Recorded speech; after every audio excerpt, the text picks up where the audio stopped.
concernant le lien, donc tout à l'heure, on a évoqué, tu as évoqué le lien entre CP et APSA en parlant de contribution-attribution. Moi, je voulais savoir, quand vous avez travaillé sur la construction des programmes et compétences propres, jusqu'où vous vouliez aller au niveau des compétences propres par rapport au traitement de l'activité. Je prends un exemple. Dans le concours du CAPES externe, quand il a été rénové, sur la partie d'oral de spécialité, il y avait un oral spécifique de transposition où on essayait de transposer d'une activité à l'autre à l'intérieur de la CP. Si on fait le bilan, j'ai eu l'impression que cet oral dans la rénovation encore du CAPES a été un petit peu abandonné. Est-ce que c'est parce qu'on a touché à des limites de cet effort de transposition? Et je voulais savoir, justement, dans la philosophie de ce qui a été fait sur la matrice et sur ce qu'on attendait de l'EPS, jusqu'où vous souhaitez qu'on aille dans le traitement des compétences propres. Pour ça, les affaires. Je ne sais pas si je suis assez clair sur ma question. Je vais répondre comme j'ai compris. Pour vous donner une indication, à un moment donné, vous savez que les programmes de collège, comme de lycée, comme de la voie pro, ont donné lieu à des fiches ressources pour chacune des activités, qui ne font pas partie des programmes, au sens strict. Hein. Vous savez que si les programmes sont, je n'ose pas employer les mots, mais employons-les, n'ayons pas peur, injonctifs, prescriptifs, parce que c'est justement ce qu'il y a à faire en tant que professeur de PS, les fiches ressources ne sont pas prescriptives et ne sont pas contraignantes. Hein, c'est une aide pour... On s'est demandé si nos fiches ressources, qui sont déclinées APSA par APSA, n'auraient pas pu être déclinées aussi compétences propres par compétences propres. À savoir que, on sait, et là on a peut-être tenu nos limites, est-ce qu'il n'y a pas des attitudes, des capacités et des connaissances, j'allais dire, propres à chacune des compétences propres? On a failli le faire, on n'a pas osé le faire. C'est-à-dire que moi je pense que, plutôt que d'opposer des activités, genre, vous savez qu'un des reproches, une des caricatures qui ont été faites sur les compétences propres, ça a été de dire, ah oui, mais avec leur truc là, donc, si on nage vite, on va pouvoir se lancer le javelot, puisque l'athlétisme et la natation sportive contribuent à la même CP. Bon, c'était pas ça du tout notre idée. Simplement, notre idée, c'était que l'athlétisme et la natation sportive, cette lutte contre le chronomètre, pour le décamètre, avaient des points communs en termes d'organisation motrice. Je ne parle pas même du vocabulaire, où on parle d'appui, de fréquence, d'amplitude, de reprise d'appui, ainsi de suite, que ce soit en natation, que ce soit en course de lait, ainsi de suite. On n'était même pas là-dessus. On était pour se dire que cet élève confronté à l'obligation, entre guillemets, de donner son meilleur, et en fait d'être le champion de lui-même, comme on dit à la EPS, ou plus exactement, le recordman de lui-même, c'est-à-dire d'essayer de se dépasser et de mesurer son dépassement, c'était quelque chose qu'il ne fallait pas rater dans le cadre obligatoire de l'éducation physique et sportive. Évidemment, c'est mieux de lui faire connaître en athlète et en natation, mais en tout cas, ça serait impensable de ne pas lui faire connaître ni en athlète ni en natation. Pourquoi? Parce que derrière les diversités biomécaniques, je ne dis pas qu'une course de lait, c'est la taille d'un encros, bien sûr que non. Mais derrière cette affaire-là, il y a des valeurs, il y a des organisations motrices, il y a des régulations motrices. Comment je fais pour qu'à la fin de mon épreuve, mon réservoir soit à sec? Performance maximale. Comment je fais qu'à la fin de mon épreuve, si c'est un concours, ou s'il y a des séries, ou s'il y a des trucs, je vais en avoir encore sous le pied pour aller jusqu'au bout. C'est ça qui est intéressant. Et ça, dans les autres CP, c'est pas le problème, c'est pas la problématique. Je reviens à cette histoire de régulation énergétique.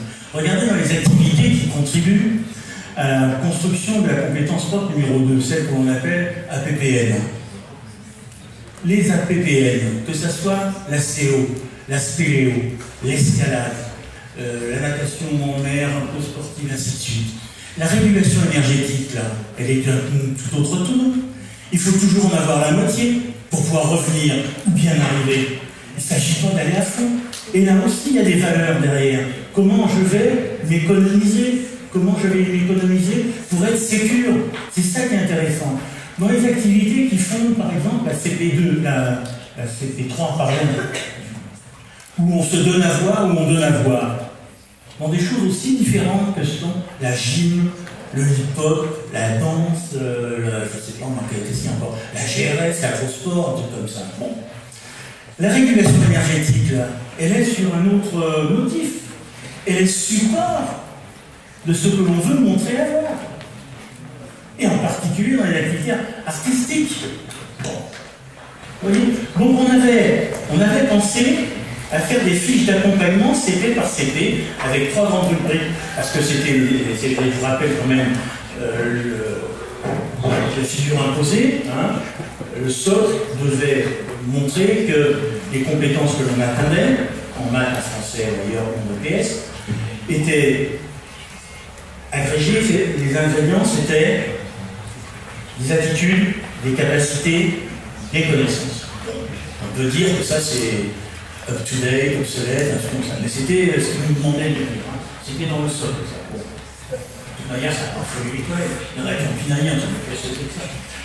En EPS, on a toujours été sur cette trilogie.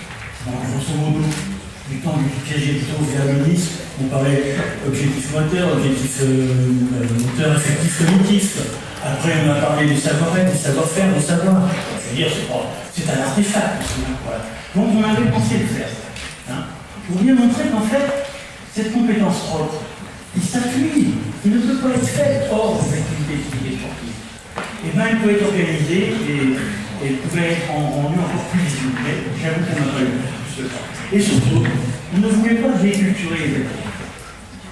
Alors, on nous a fait le reproche en disant oui, mais moi, si je veux traiter la danse sous forme de CP1, qu'est-ce qui m'en empêcherait?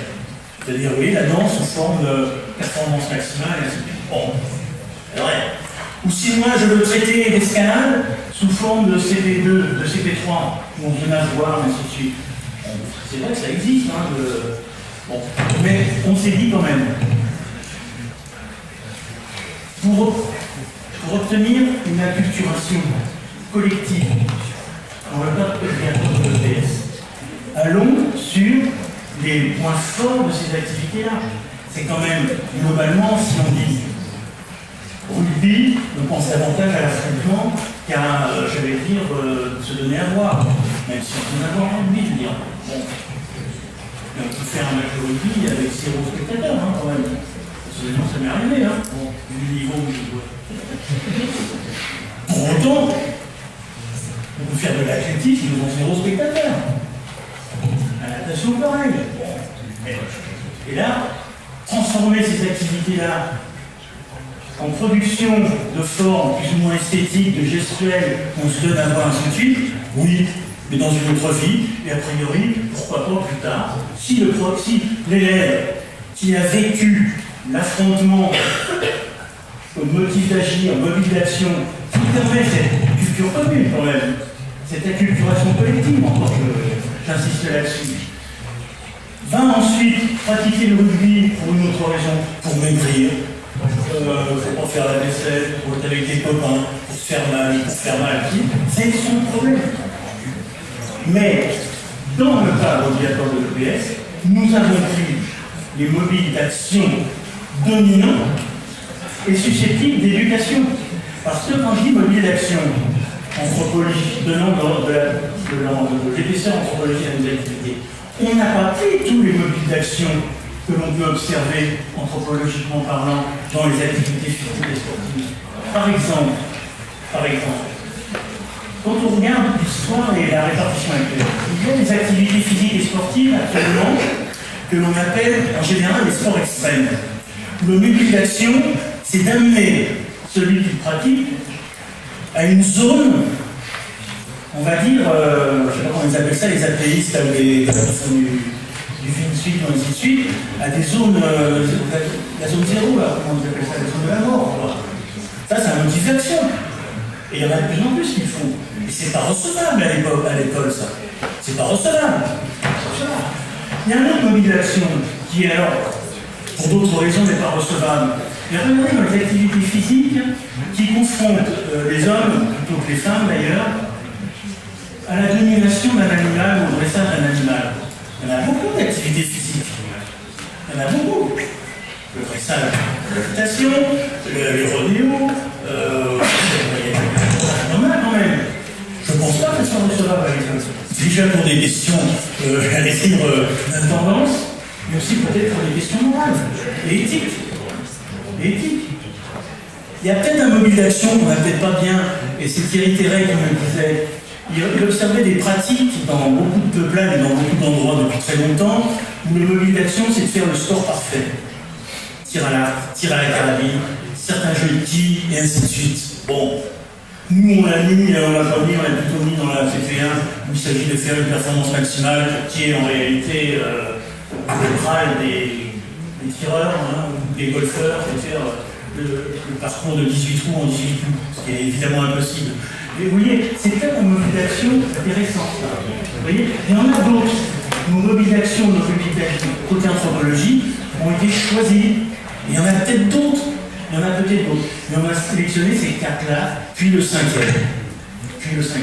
Hein. Je pense que c'est bien là où on voit bien qu'il ne s'agit pas d'une classification, une énième classification de l'APSA, mais il s'agit bien de montrer en scanner, vous voyez, c'est le squelette, l'ossature d'un élève physiquement éduqué au bout de 468 heures de PS, et comme vous le savez, est le volume qu'il y a actuellement, et pour longtemps, je l'espère, en hein. Derrière ça, c'est la... Oui, c'est cette ossature, qui est importante à voir. Voilà. Et c'est pour ça qu'on dit que les CP, plutôt que de le classer d'une façon... non, le classement, hein. C'est vrai que ce sera un classement complètement une fois, c'est plutôt le repère d'une éducation physique et sportive la moins déséquilibrée possible dans une école obligatoire en 2008-2015. Voilà. Ouais, lors de la bascule des objectifs, vous avez parlé d'un système de contraintes et de la décision qui a été prise dans le cours de pilotage. Je voulais savoir, est-ce que vous pouvez nous parler de ces systèmes de contraintes et la part du politique dans cette modification, sachant que le gouvernement en place à cette époque-là. Est-ce qu'il y a eu une influence de cette part-là, ou est-ce que c'est vraiment émanant du cours de pilotage? Deux questions. Alors, sur l'influence du politique. L'influence du politique sur notre réaction, très très faible. L'influence a été la lettre de mission. Je rappelle, on bien, il fallait que ça soit au socle, il fallait que ça soit petit, il faut que ça soit petit, et pour nous, il ne fallait pas que ça soit jardonné. Bon. Après, il n'y a pas eu de pulsion politique. On a eu relativement carte blanche. La seule fois où il y a eu quelque chose qui m'a un petit peu gêné, c'était on avait quasiment fini, et le cabinet du ministre de l'époque, parce que je me rappelle quand même qu'en ce qui concerne le collège, on a démarré sous Dorobien, on a continué sous Darcos, et on a fini sous Châtel. Hein, la continuité du service public. À aucun moment les cabinets nous ont dit seul un moment à la fin où on m'a demandé d'intégrer dans le groupe de pilotage 2 observateurs du ministère de la Jeunesse et des Sports. J'ai demandé pourquoi. J'ai dit en gros, je me souviens plus exactement, mais j'ai encore les mails, ils arrivent à la gare. Moi je ne suis pas contre qu'il y ait des observateurs, mais pourquoi pas des observateurs aussi du ministère de la Santé? Pourquoi pas du ministère de tous les champs référents de l'éducation physique et sportive, hein. Il y a le loisir, le sport, l'hygiène, la santé, ainsi de suite. Mais j'ai trouvé ça un peu, j'ai envoyé un certain peu humoristique, en demandant, est-ce que ceux qui font actuellement les programmes d'histoire sont des observateurs du ministère des anciens combattants? Ça s'est réglé. Par contre, il y a eu des tentatives de certaines fédérations pour apparaître dans la liste des absents. Parce que pour certaines fédérations, elles m'ont expliqué, en particulier les fédérations peu, comment dirais-je, avec peu d'adhérents, eux ils disaient, mais oui, ça serait bien pour nous d'avoir un affichage, une visibilité. Ça n'a pas été simple de dire à telle fédération, mais non, mais vous savez, l'haltérophilie, il n'y en a pas. On n'a rien contre l'haltérophilie, mais il n'y en a pas. On les a déduits vers la section sportive, vers la reste, ainsi de suite. Le hockey, des chaufferets. On voulait, c'était pas pour les évacuer, mais c'était pour éviter la surenchère. À partir du moment où on donnait l'accès à cette vitrine, il fallait les activités que l'on a identifiées, ça a été de notre propre. Alors, avec nos erreurs et nos faiblesses, hein, ça l'entend bien. Avec deux choses. On essaye de ne pas mettre le bazar dans les pratiques de nos collègues. Deuxièmement, on essaie de mettre quelques activités pour dire là ça serait pas mal. Pour ceux qui sont pas sportifs, pour ceux qui éprouvent. Et ensuite, on en a enlevé qui, de notre point de vue, je vous l'ai expliqué par rapport au poids, l'endurance, qui nous paraissait pas aberrante, mais contradictoire avec la maturation des élèves et de l'intérêt pédagogique. Voilà. Alors maintenant, pour l'ordre des programmes, on avait fait un espèce de, on appelle ça un podcasting, on teste la très grande majorité des gens extérieurs à l'EPS, lorsqu'on disait sur ces trois objectifs-là, pour vous, lequel est le plus important? Qu'est-ce qui vous parle le plus? Je parle encore au PS. Hein. C'était, d'une façon systématique, la santé. C'était la santé. L'accès au patrimoine culturel, pour ceux qui n'ont pas de proposition, arrivait toujours à la fin. Alors que dans la profession, au contraire, hein, c'est plutôt l'inverse. Alors on s'est dit, pourquoi pas, pour qu'il y ait une approche et ainsi de suite. Hein. Après on dit, ils sont dégalinistés et ils sont, j'allais dire, articulés, pour eux. Hein. Alors, Alain Hébrard faisait encore partie du groupe à ce moment-là. Il est parti à la retraite, et puis pour des raisons de... On rigolait un petit peu, on s'est dit comment on va le mettre. Alors, on va, à un moment on disait, bon, on va les mettre, plutôt que les mettre comme ça, on va les mettre comme ça. On va les mettre. On dit de droite à gauche. On voulait les mettre en triangle. Ouais, mais le sommet supérieur, il a... Alors, je me souviens d'Alain, il dit on devrait faire un ridicule, un truc comme ça. Donc, on a choisi ça, avec une précaution de principe, disant qu'en fait, une précaution oratoire, en fait, c'est bien ces trois objectifs qui font de l'éducation physique et sportive à égalité de dignité. Parce qu'on sait très bien que le dominant actuellement dans l'éducation physique, c'est le troisième. C'est l'accès au patrimoine. Hein, je vous l'ai dit tout à l'heure, même si on commence un professeur d'éducation physique, il dit plutôt je fais du bal, hein, je fais du step, je fais de l'endurance. Nous, on a voulu montrer que l'enseignement d'éducation physique, et c'est la question que je posais lorsque j'inspectais, c'était de dire à l'inspection, est-ce que, chers collègues, est-ce que votre leçon est une leçon de PS? Je posais la question lorsque ça marchait bien quand même. Et alors je lui disais, mais est-ce que c'est une leçon de PS au regard des trois objectifs de l'EPS? Il ne disait pas ça comme ça. Pour essayer de lui montrer que dans sa leçon, dans son dans sa programmation, il tenait les 3 bouts. C'est pas facile. Est-ce que dans sa leçon, par rapport à l'objectif, par exemple, de développer ses ressources, il y a eu un temps d'engagement moteur qui permet de dire si les dispositifs sont bien dosés, pensés, ainsi de suite, oui, on fait l'hypothèse qu'il y a eu une transformation, au moins une mobilisation des ressources motrices.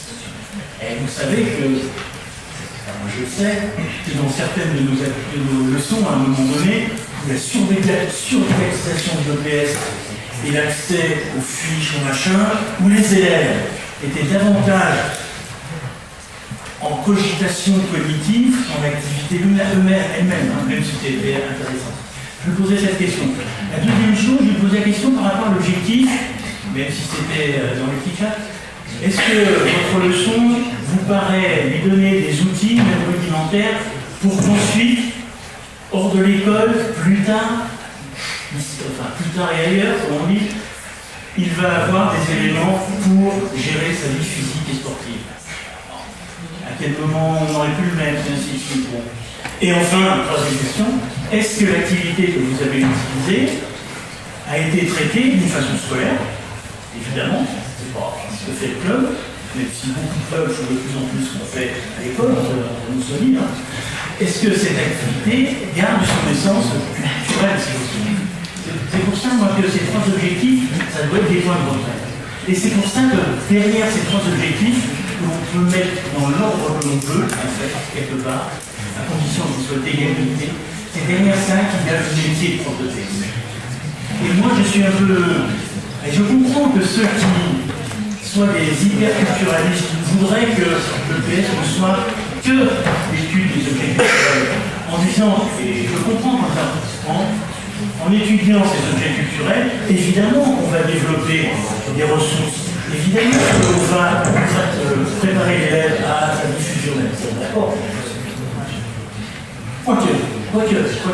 Et je comprends aussi que certains, par exemple, dans une des chapelles de la EPS, disent que l'EPS, ça doit servir à s'entraîner.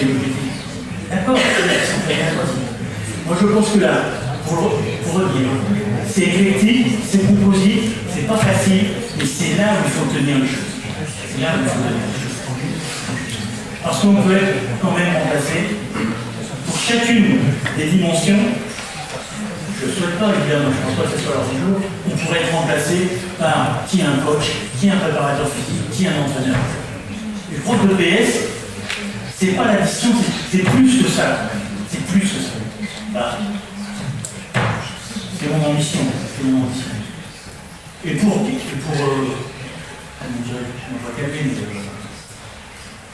rassurer ceux qui penseraient que c'est un cheval de Troie anticulturaliste, non, moi je pense que globalement, on a essayé de faire la part entre ce qui est du développementalisme et du culturalisme.